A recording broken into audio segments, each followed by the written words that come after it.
네, 안녕하세요. 테슬라 투자로 은퇴하기 아트라운TV입니다. 네, 오늘 테슬라 간밤에 7.74%나 올랐어요. 박수 한번 치고 갈까요?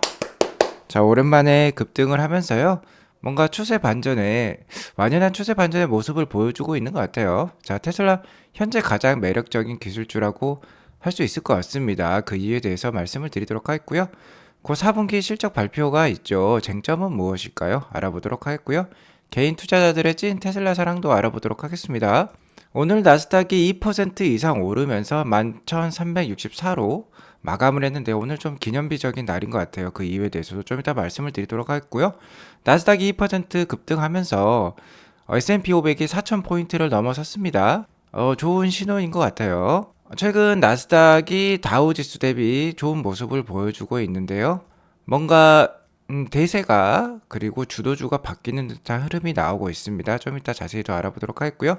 최근 나스닥의 이러한 반등이요. 유가와 10년물 국채금리가 어느 정도 반등을 하면서 보여주고 있는 것이기 때문에 좀 더 의미가 있다라고 보고 있습니다. 원래 나스닥은 국채 금리가 좀 떨어지고요. 유가도 좀 떨어졌을 때 잘 오르는 모습이었는데 자, 유가도 어느 정도 반등세를 보여주고 있고 국채 금리도 올라가고 있는데 그럼에도 불구하고 이렇게 큰 반등의 모습을 보여주고 있다는 것은 나스닥에 그만큼 매수세가 몰리고 있다. 그리고 어느 정도 주도주의 전환도 일어날 수 있겠다라는 기대감을 품게 하고 있습니다. 자, 이러한 전반적인 시장의 변화의 모습은요. 역시 이제 연준에서 금리를 올릴 만큼 올렸다라는 시장의 기대감이 크게 작용하고 있는 것으로 판단이 들어요. 월가를 대표하는 미디어 채널이라고 볼 수 있는 월스트리트 저널에 따르면요. 올해 연준에서는 2번 연속으로 금리 인상 속도를 늦출 것이라고 얘기를 하고 있습니다. 자, 저번 달 그러니까 12월 달에 한번 연준에서 금리 인상 속도를 완화를 시켰죠. 자이언트 스텝이었던 0.75%가 아니라 0.5% 빅스텝을 밟으면서 한번 금리 인상 속도를 완화했고요. 자, 이번에 2월 1일에 또 한 번의 FOMC, 올해 첫 FOMC가 있는데 그때도 금리 인상 속도를 늦출 수 있다라고 비둘기파적인 보도를 했습니다. 즉 25bp 금리 인상을 한다는 건데요. 자, 이에 따라서 3월까지 한 번 더 25bp 금리 인상을 하면 5월부터는 4.75에서 5%에서 일단 인상을 멈출 것이라고 월스트리트 저널은 보도를 하고 있습니다. 자, 그러니까 올해 봄부터라도 금리 인상이 이제 멈출 수 있다는 것인데요. 올해 봄에 금리 인상이 마무리가 되고 더 이상의 금리 인상이 없다면은 아무래도 시장은 반전 신호로 해석을 하면서 당분간 이러한 상승이 이어질 것으로 판단이 됩니다. 자, 여기에 더불어서 세계 최대의 공장이자 세계 최대의 소비 국가 중에 하나인 중국이 제로 코로나 정책을 폐기를 했죠. 경제 재개방 기대감이 들면서 오늘 애플과 테슬라 주가도 상당히 크게 상승을 했어요. 그러면서 투자 심리 전반에 좋은 기여를 했겠다라고 볼 수 있겠습니다. 다만 일부 월가 전문가들은요, 연준이 조기에 금리 인상을 멈춘다고 하더라도 아직까지는 물가 상승 압력이 크다. 그래서 하반기 들어서 다시 물가와 함께 금리도 인상하지 않겠느냐라고도 얘기를 하고 있어요. 테슬라 주가만 봤을 때는 어느 정도 반전 신호, 바닥 신호가 나오고 있는 것으로 판단이 되지만 매크로 상황은 한 치 앞도 알 수 없습니다.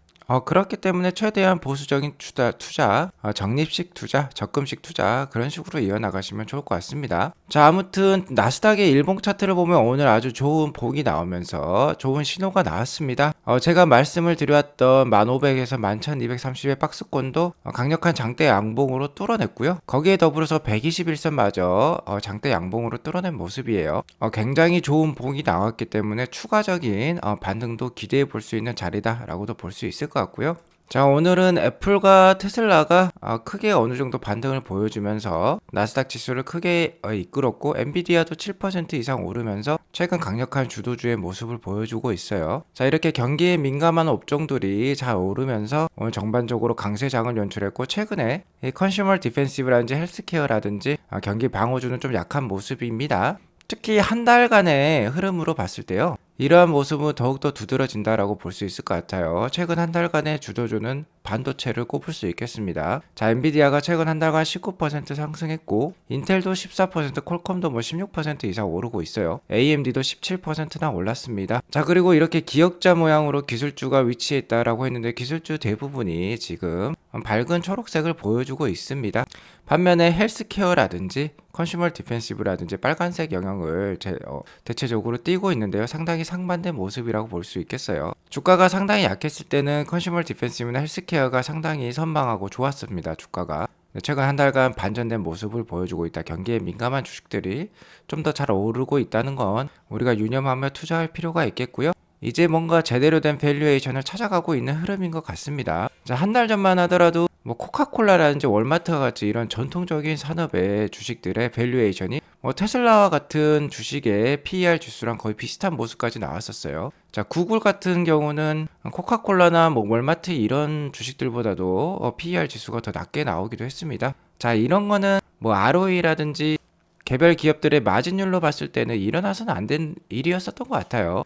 너무나 저평가했던 기술주였기 때문에 최근 한 달간 새해 반전되는 증시의 기대감을 가지고 잘 오르고 있는 것으로 판단이 됩니다. 자, 그리고 이러한 반등, 이러한 대세 전환의 배경에는요, 역시 속도 완화가 예상되는 기준금리 흐름에 있다라고도 볼 수 있을 것 같아요. 자, 다음 올해 첫 FOMC는 2월 1일에 있는데 베이비 스텝, 즉 0.25% 금리 인상 확률이 98.6%까지 나오면서 상당히 높아진 상황입니다. 거의 확실시되고 있다라고 볼 수 있을 것 같아요. 최근 계속해서 물가가 낮아지고 있는 흐름이기 때문에 이러한 트렌드는 계속 유지가 될 것 같고요. 이런 기준금리 인상 기대감이 계속해서 유지가 된다면 증시는 어느 정도 나스닥 위주의 반등세를 계속 이어갈 수도 있을 것 같습니다. 자, 설 명절 연휴 잘 보내고 계시죠? 이번 주 중요한 이슈로는 뭐 테슬라 실적 발표, 애플 실적 발표, PC 물가 지수를 들 수 있겠는데요. 역시 테슬라 투자자 입장에서는 테슬라 실적 발표가 가장 중요하다라고 볼 수 있겠는데 우리 시간 한 26일 새벽 정도가 될 것 같아요. 자, 이틀 정도 앞으로 다가오고 있는데요. 최근 차량 가격 인하도 뭐 최대 20%까지 이루어지긴 했지만 4분기 실적만 봤을 때는 역대 최대 실적이 예상이 되는 테슬라라고 볼 수 있겠습니다. 완화되는 기준금리 인상 속도와 함께 기술주의 상승 반등이 나오고 있고 트위터 관련된 이슈도 상당 부분 이제 사그라들면서 테슬라 주가의 반등이 나오고 있고요. 기술적 흐름으로 봤을 때도 매우 좋은 흐름을 보여주고 있습니다. 12월 달과 올해 1월 초에 이렇게 쌍바닥을 찍고 올라가는 모습인데요. 테슬라 주가가 이제 한 150불대를 넘어서면은 정말 이제 완연한 반등이 나오면서 지난 1월 초에 바닥을 찍었다는 게 확인이 될 것 같아요. 제가 저번 주부터 계속해서 단기 반등 추세권이다, 더 오를 수 있다라고 얘기를 하고 있는데요. 아직까지도 추가적인 상승 기대해 볼 수 있는 상황이다 라고도 볼 수 있을 것 같습니다. 자, 한 150불에서 170불 선까지는 충분히 반등이 가능할 것으로 판단이 들고요. 뭐 150불에서 100불 사이의 테슬라 주가는 매우 저평가된 구간으로서 계속해서 적금 붙듯이 한 달 한 달 매주 정해둔 금액으로 이렇게 적립해서 투자를 해 나가시면 좋을 것 같습니다.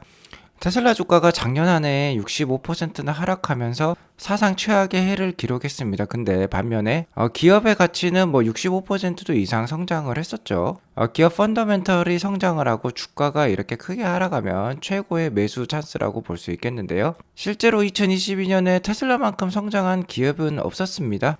다만 뭐 페이스북이라든지 넷플릭스와 같은 회사들은 코로나에 따른 비대면 특수 상황이 이제 꺼지면서 실적도 하향이 됐고요. 뭐 가입자 수, 뭐 활용자 수도 많이 떨어지면서 주가 하락이 있었는데 테슬라는 그것보다도 이런 회사보다도 더욱더 하락이 심했었어요. 자, 더욱더 하락이 심했던 이유는 뭐 메타라든지 넷플릭스보다 워낙 급하게 올랐었기 때문에 하락이 심했다라고도 볼 수 있겠는데 뭐 일론 머스크의 트위터 이슈도 트위터 인수와 관련된 이슈도 한몫 크게 작용을 했다라고도 볼 수 있겠는데요.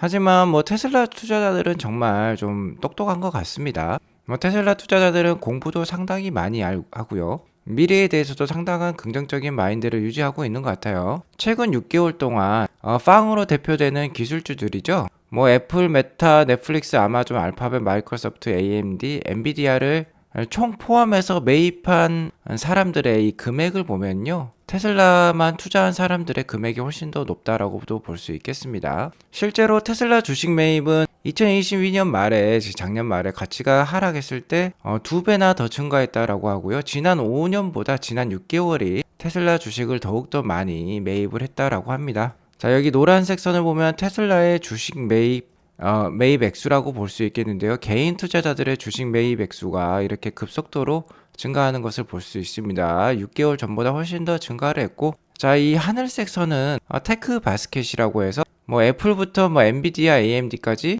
대부분의 테크 주식을 다 포함하고 있는 매수액이라고 볼 수 있겠는데요. 이 테슬라 개별주 한 개 주식이 애플, 메타, 넷플릭스, 아마존, 마이크로소프트 이러한 주식들을 합한 것보다도 더 매수 액수가 많은 것을 지금 알 수 있습니다. 그러니까 팡 플러스 반도체보다도 더 매력적이기 때문에 사람들이 테슬라를 대거 매수하고 있다고 볼 수 있겠어요. 자, 그리고 이 매수 액수에는 우리나라 테슬라 투자자들도 당연히 포함되어 있겠죠. 자, 이 차트를 제시하는 업체는 반다 리서치라는 리서치 기관인데요. 이 리서치 기관은 이렇게 얘기를 하고 있습니다. 시장이 큰 타격을 입으면서 우리는 개인 투자자들이 전체 부문에 투자하기보다는 선호하는 기술주, 즉 테슬라로 이동하는 것을 보았다라고 얘기를 하고 있어요. 그러니까 이렇게 전체 기술주를 합한 것보다도 테슬라 한 개 주식이 월등히 매력적이라는 뜻입니다. 자, 그러니까 이렇게 매수세가 계속 이어진다면요, 정말 지금의 1월 달에 이 100불대 초반의 저점이 바닥일 가능성이 상당히 높을 것으로 판단이 들어요. 그리고 이번 주 역시나 중요한 건 테슬라의 실적 발표라고 볼 수 있겠는데,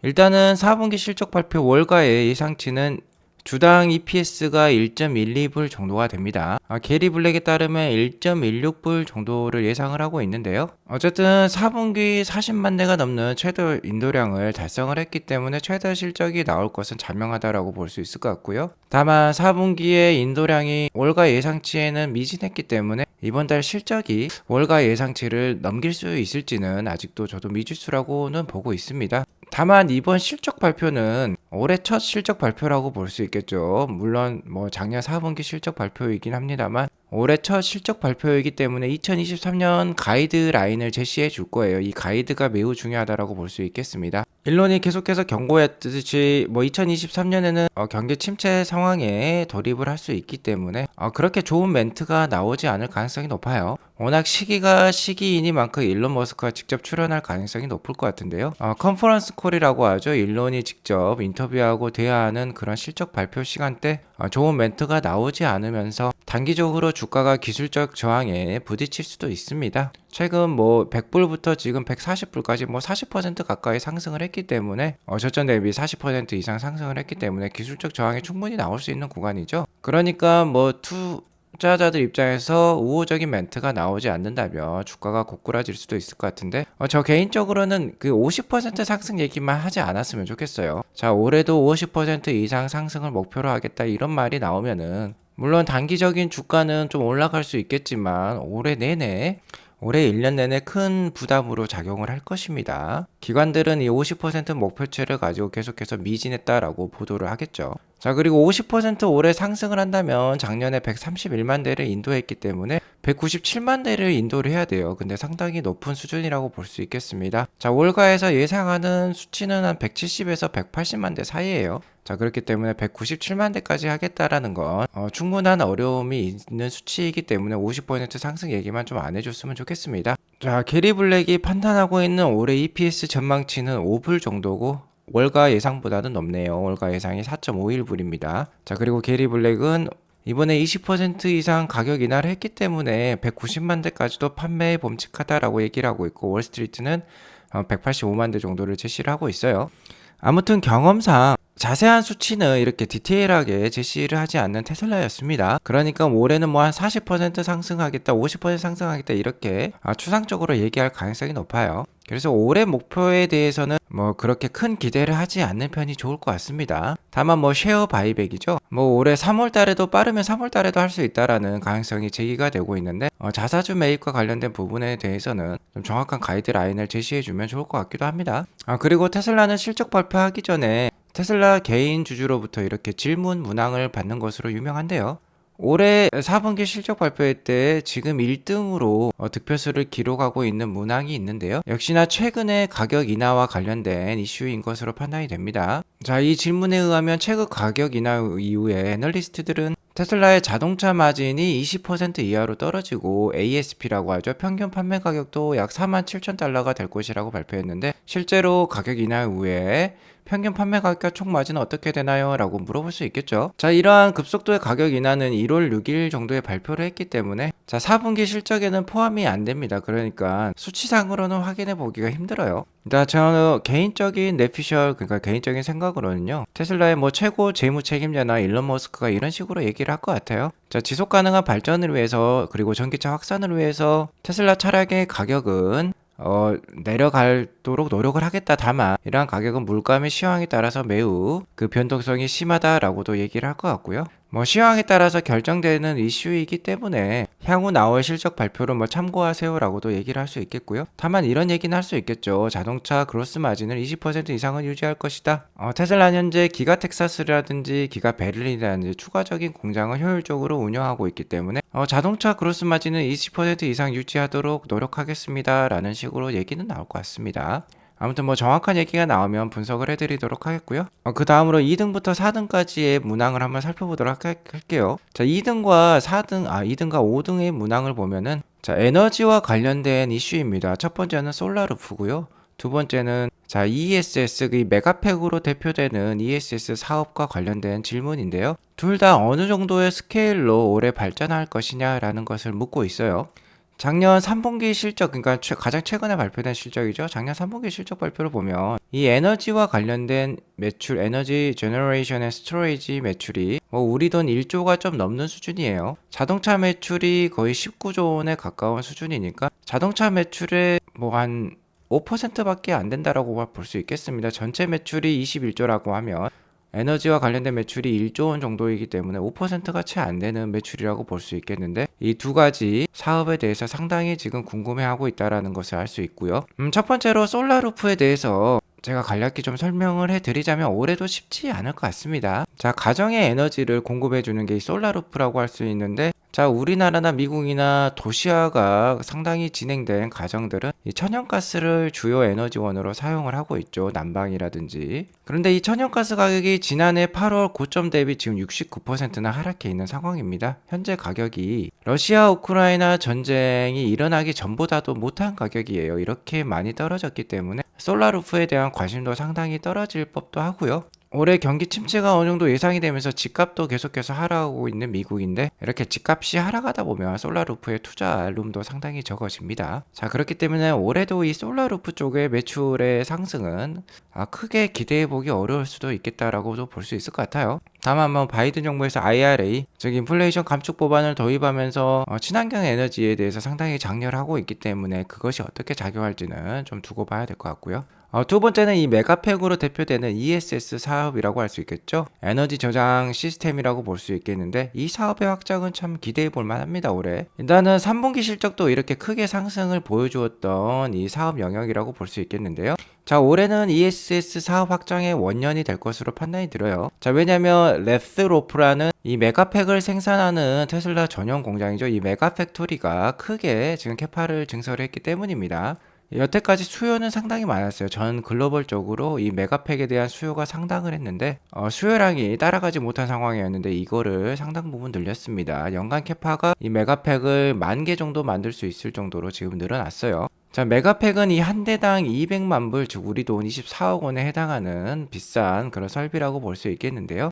지난 뭐 3분기에는 이 메가팩을 500대 정도 생산해서 판매했다라고 하면 자, 올해 캐파는 1만 대가 예상이 된다라고 했죠. 만약 이 1만 대를 올해 생산해서 모두 판매할 수 있다라고 하면 이것의 매출액이 20빌리언에 달하면서 뭐 24조 원이라는 엄청난 매출액을 기록할 수 있는 거예요. 24조 원의 매출액은 테슬라 한 개 분기 매출액과 맞먹는 수준입니다. 그러니까 엄청나게 대규모라는 거 우리가 확인할 수 있고요. 다만 캐파 증설이 이렇게 천천히 이렇게 진행이 되는 것이기 때문에 1만 대까지는 올해 판매하기 힘들 수 있습니다. 그래서 약 5,000대 정도 판매한다라고 가정을 해보면 자, 우리 돈 한 12조 원 정도의 매출액을 올릴 수 있고 순이익률 20%를 가정하면 한 2조 5천억 원의 순이익을 달성할 수 있어요. 이것만 보더라도 테슬라의 한 개 분기 순이익과 비슷한 규모가 됩니다. 자, 그러니까 이것만 보더라도 올해 한 20에서 25%의 순이익 성장을 기대할 수 있다는 거예요. 그러니까 자동차 이외에 ESS로서도 충분한 수익이 기대가 되는 올해이기 때문에 올해는 이것은 기대해 볼 만합니다. 자, 하지만 가장 기대해 볼 만한 이슈는요, 이렇게 세 가지를 들 수 있겠어요. 지금 이번 워닝콜 때 1등부터 5등까지의 질문이 뭐 ESS라든지 4680 생산이라든지 솔라루프 등을 거론하고 있지만 가장 중요한 건 역시 사이버트럭 출시일이 될 것 같습니다. 지금 아마 올해 중순에 생산에 들어간다는 얘기가 많은데요. 최대한 생산을 앞당겨서 대량 양산에 성공을 한번 해보겠습니다라는 멘트가 나오면 참 좋겠죠. 그리고 저 개인적으로 두 번째로 중요하다고 생각하는 건 FSD 베타 11의 와이드 릴리즈가 되겠습니다. 계속해서 일론 머스크에게 이게 언제 와이드 릴리즈 되냐고 계속 물어보고 있는데요. 일론 머스크는 계속해서 리뷰하고 있다. 그 다음 주에 충분히 나올 수 있다라고 얘기하고 있는데 그 다음 주가 이번 주에 이번 주 말까지는 좀 나아졌으면 하고요. 1월 말 내로는 나올 수 있을 것 같아요. 자, FSD 베타 11은 상당히 진보된 자율주행 시스템이라고 볼 수 있겠습니다. 계속 말씀드렸지만 싱글 스택이라고 제가 말씀을 드렸죠. 전에는 시내 주행만 FSD 베타를 사용을 했는데 이제 고속도로 주행까지 AI 자율주행이 되고 내비게이션마저 AI 기능이 들어감으로써 진정한 자율주행의 시작이라고 볼 수 있겠어요. 자, 이게 와이드 릴리즈가 되면 뭐 한 달에 200불 정도인가요? 그 정도 내고 이제 미국인들이라면 북미에 사는 사람들이라면 구독을 할 수 있는 시스템이 되는 겁니다. 자, 그렇게 돼서 크게 호평만 받을 수 있다라고 하면 테슬라 주가가 한 차원 오를 수 있는 계기를 만들어 줄 것이에요. 그렇기 때문에 매우 중요하다라고 볼 수 있겠고요. 최근 가격을 인하하면서 오도가 상당히 증가했다는 테슬라이기 때문에 테슬라의 브랜드 이미지는 아직도 좋은 것 같아요. 뭐 글로벌 브랜드 순위 6위에도 올라와 있고요. 하지만 작년 10월부터 일론 머스크가 테슬라가 아닌 트위터에 집중을 하면서 정치적 발언도 쏟아냈고 반민주당 발언들도 많이 했기 때문에 테슬라를 좋아하는 사람들도 등을 돌리게 만든 경우가 많았었는데요. 자, 이것과 관련된 질문도 하고 있습니다. 그래서 테슬라 브랜드 이미지에 대해서 테슬라 수요에 미치는 영향은 어떤지, 앞으로 테슬라 브랜드를 어떻게 뭐 관리해 나갈 건지 이런 것도 지금 궁금해하는 것 같아요. 이런 거는 좀 매우 중요하다라고 볼 수 있겠습니다. 자, 아무리 좋은 제품과 좋은 서비스를 만들어내도 브랜드 이미지가 낮으면요, 제값을 받기가 힘든 게 자본주의라고 볼 수 있겠어요. 그래서 이것도 매우 중요하겠다라고 볼 수 있겠습니다. 뭐 정말 안 좋은 뉴스도 많고 깎아내리는 사람들도 많지만, 그리고 그와 함께 주가가 많이 흘러내리기도 했지만 팩트로만 봤을 때, 그러니까 숫자로만 봤을 때 테슬라는 매우 잘하고 있는 것으로 판단이 됩니다. 미국 최대의 친환경차 시장이자 글로벌 최대의 친환경차 시장이라고 할 수 있는 게 캘리포니아 주라고 볼 수 있겠는데요. 테슬라는 작년 2022년에 캘리포니아 친환경차 시장의 62%를 점유하면서 여전히 주도를 하고 있다라고 지금 기사가 나왔습니다. 플러그인 하이브리드 차량, 그러니까 내연기관을 포함하고 있는 이 전기차를 포함했을 때도 테슬라는 62%의 점유율을 보이고 있어요. 작년 한 해 이 무공해 차량이라고 하죠. 제로 이미션 비어클 ZEV 같은 경우는 캘리포니아에서 34만 5천 대 정도가 판매가 되면서 전년 대비 거의 60%나 증가를 했다라고 합니다. 주 전체 자동차 판매량의 19% 정도를 차지했다라고 합니다. 그러니까 침투율이 19%라는 거죠. 자, 이 정도 침투율이면은 중국과 거의 비슷비슷한 침투율이라고 볼 수 있겠습니다. 캘리포니아는 상당히 미국에서 앞서가는 친환경차 시장이라고 볼 수 있겠죠. 자, 이 34만 5천 대에서 배터리 EV, 그러니까 순수 전기차가 29만 대로서 대부분의 포션을 차지하고 있어요. 테슬라가 있기 때문에 이 포션이 상당히 높은 것으로 판단이 들고요. 플러그인 하이브리드는 5만 대 정도, 수소 연료 차량이겠죠. FCEV 같은 경우는 2,500도 정도니까 상당히 미약한 수준이라고 볼 수 있겠습니다. 자, 어쨌든 이 34만 5천 대에서 테슬라는 21만 2천 대나 차지하면서 62%의 상당한 점유율을 보이고 있고, 모델 3가 1등, 모델 Y가 2등, 모델 X 3등, 모델 Y 모델 S겠죠. 모델 S가 만대. 이런 식으로 지금 나와 있어요. 1등부터 4등까지가 다 테슬라예요. 그리고 이 34만 5천 대에서 테슬라가 아닌 경쟁자들의 차량은 13만 3천 대 정도가 판매가 되었습니다. 그러니까 경쟁자의 차량을 다 합치더라도 테슬라 전체 판매량에 못 미치는 수준입니다. 7만 9천 대 정도가 못 미치는 수준이다. 자, 이렇게 실제 숫자로 나오는 팩트를 보고 계속해서 좋은 테슬라 투자 이어나가시면 좋을 것 같습니다. 아직까지도 주가는 단기적으로 반등세에 있기 때문에 계속해서 편안한 마음으로 투자를 이어나가시면 좋겠습니다. 오늘 이것으로 방송을 마치겠고요. 좋은 즐거운 휴일 보내시기 바라겠습니다. 오늘도 시청해주셔서 감사합니다.